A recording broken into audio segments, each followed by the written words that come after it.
fishing news is brought to you by Interlux Marine Paint, Maxima Fishing Line, and Okuma.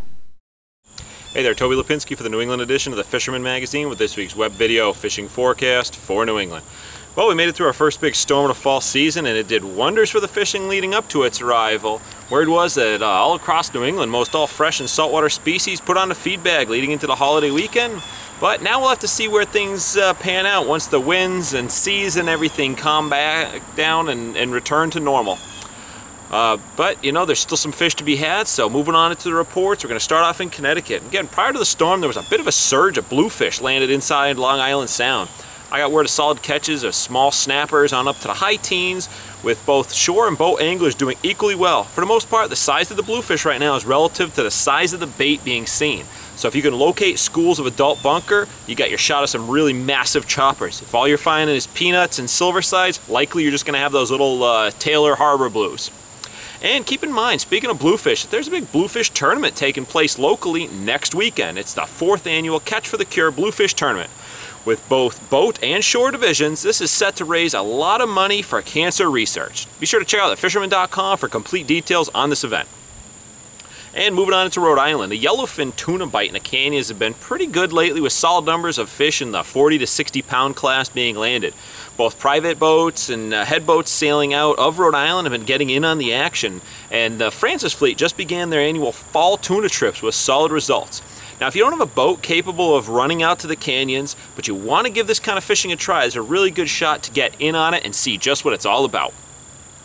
And then again, surf fishing was pretty good before the storm hit, and I'm already hearing of some decent fish being landed in the breachways and back ponds of South County since the storm's passing.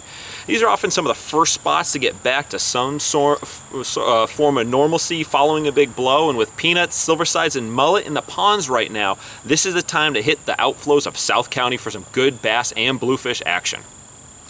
Then up in Massachusetts, we have a couple of tournaments that are starting off this weekend. Both the Nantucket Inshore Classic and the Martha's Vineyard Derby kick off this weekend, and they run through October 15th. Now, these tournaments include shore and boat divisions, as well as separate categories for striped bass, bluefish, albies, and bonita. Once again, the Fisherman magazine is proud to sponsor both these tournaments, and you can get more details on both of them, as well as information for signing up at, as always, by visiting thefisherman.com.